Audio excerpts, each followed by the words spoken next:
Hello everyone! For today's video, we're going to take a look at a much lesser known film directed by Alfred Hitchcock.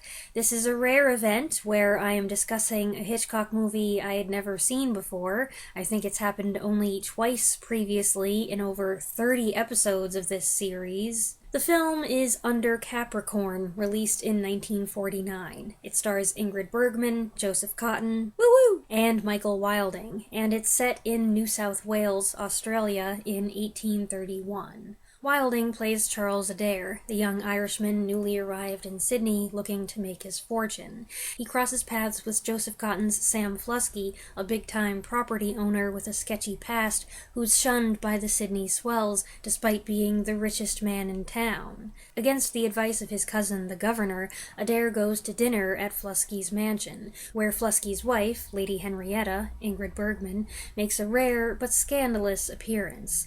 Adair realizes he knew her as a boy, and they renew their friendship, something her husband Sam encourages, hoping the positive influence will cure his wife of her alcoholism. It does start to bring Henrietta back, but the intimacy between the two friends spawns troubling rumors, while the skeletons in the family closet begin rattling their bones. I hadn't planned to watch this one anytime soon, and I wasn't sure I'd cover it at all as part of this review series, since I always had the impression it belonged to that other group of Hitchcock movies, The Outliers, separate from his suspense films. But I guess curiosity got the better of me, and now that I've seen it, I can say I was mistaken. It does kind of fit with what he's most known for. It's got a mystery, there's a crime, it's a psychological drama. It's an unusual work, though, even for Hitchcock. And is it a good film? From a technical perspective, there's a lot to praise here. The first thing to address is the look of the movie, which is magnificent. It was filmed in Technicolor, shot by acclaimed cinematographer Jack Cardiff, whose photography made Powell and Pressburger's forays into color in the 40s so dazzling. While I was immersed in the film, I thought it looked amazing. It did take a while to adjust to it, though, and I have noticed that taken separately and at first glance, some images may appear slightly wonky.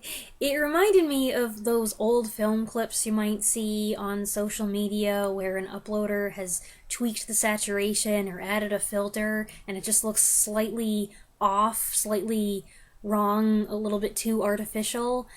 It's just so rich and vibrant that it feels as if we've stepped into a fantasy or one of Walt Disney's live-action storybook adaptations of the 1950s. And then, because it's a period piece, my mom said it looked more like a Dickens adaptation than something Hitchcock would be associated with. So at the start there was a sense of disorientation, but I came to be pleasantly surprised by the film's technical and artistic achievements.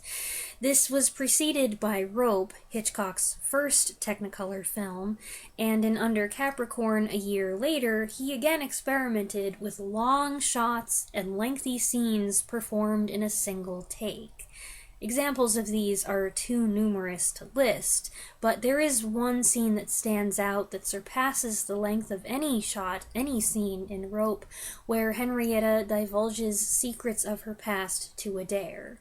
The scene runs for 9.5 minutes, with the bulk of the dialogue falling on Bergman's shoulders, until at last Wilding has something to say again at the end. You just know he was sitting there as the minutes ticked by thinking, don't mess this up, or she'll have to do it all again! Most serious actors love this kind of challenge, so I'm sure it was stimulating work. But for the viewer, it can feel like you're suddenly watching a play, which is fine. But not what I expect when I sit down to watch a movie directed by Alfred Hitchcock. It's an impressive feat for all involved, but depending on how you do this kind of thing, you run the risk of making your movie feel ponderous and slow. And that does happen a little bit here. And not every technical aspect is perfectly executed, either. There's this lovely shot that comes in the middle of a long take where Adair uses his coat to improvise a mirror in the glass door so Henrietta can see herself. It's amazing.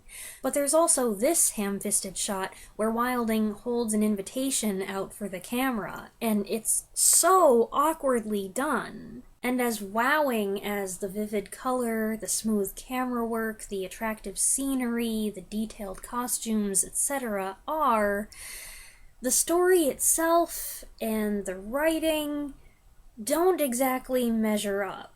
I do think the performances are good, featuring lead actors who had worked with Hitchcock and each other before.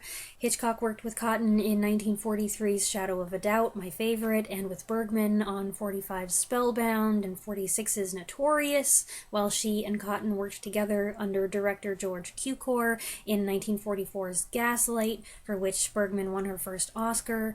Hitchcock would work with Michael Wilding again the following year in Stage Fright, and incidentally, Under Capricorn is based on a novel that had been adapted by Hume Cronin, who worked with him in front of and behind the camera several times. While Bergman doesn't sound the least bit Irish, she talks like Ingrid Bergman, she gives a compelling performance as the neurotic alcoholic Henrietta, who makes her first appearance barefoot, shaky, and looking like death warmed over. Honestly, this isn't dissimilar to other parts Bergman played, insecure women in a state of anguish, on the precipice of a breakdown and struggling to hold themselves together. So what she does here is pretty much exactly what I've come to expect from her. She does it very well, though. I'm not sure what I was supposed to feel for Cotton's character. Initially, Sam Flusky seems sinister, so I was prepared for him to be the villain. But after we learn some of his backstory and the situation shifts, we start to see him in a new light. He still feels inaccessible, though, and also, on one point, he seems unbelievably naive. There's this thing that develops, and I just feel like, how did you not see that coming? Come on. Then the stink he makes at the ball squashes any good feelings we have developed, so if he wants to redeem himself, he has to start all over from the bottom. I have no issue with Cotton's acting. Of course I don't. He's one of my favorites. I think it's the way the character's written, or underwritten, that leaves something to be desired. And it doesn't help that for a chunk of the film, I thought Michael Wilding, though third billed, was actually the lead. Adair is the most prominent character, he's our viewpoint, he's amusing, kind of rascally, like an Errol Flynn type.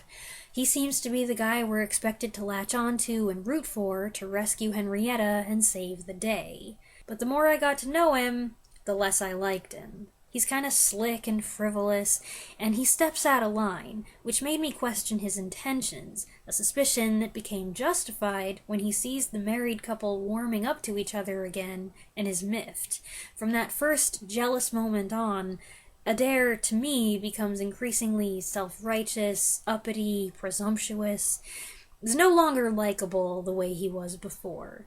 Now, he does turn back around before the movie ends, but there was a period where I came to hate him, and once that happened, it was hard to return the genie to the bottle. It's Margaret Leighton who I think steals the show, or at least steals a couple pivotal scenes. She plays Millie, the housekeeper who runs the whole mansion, takes care of the mistress, and is fiercely loyal to the master.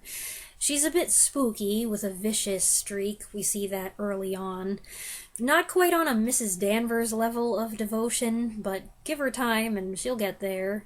It's a complicated and kind of messy story, but on first viewing some of the reveals are interesting and there are a few good plot twists, and at one point I thought, hey, there's loads of mystery and atmosphere here, I'm engaged, and this is good, it's much better than people say.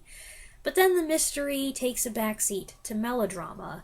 There's not one but two love triangles, and it just wasn't what I was looking for. Things pick up again later on, but the middle hour is kind of a slog. It feels like a soap opera. Even when things are happening, it feels stagnant, and the strongest emotion I felt in that section was discomfort and sadness during the ruby necklace close-up. I thought that part was very effective. It's a nice bit of storytelling where we can only hear what's being said, but the focus on the prop and the handling of it clues us in on the character's feelings. Unfortunately, my takeaway was that this movie should have been more compelling than it was. The story had potential, and it has moments where it delivers, but the feelings aren't deep enough or sustained. Maybe they should have focused less on technical excellence and artistic brilliance. There are also a couple unintentional callbacks to other movies, and I'm sure this is just coincidental, and it's too bad. Number one, Gaslight. There's a reveal here that someone has been manipulating Henrietta into believing that she's seeing things, and convincing everyone that she's delusional. In other words, this person was gaslighting her.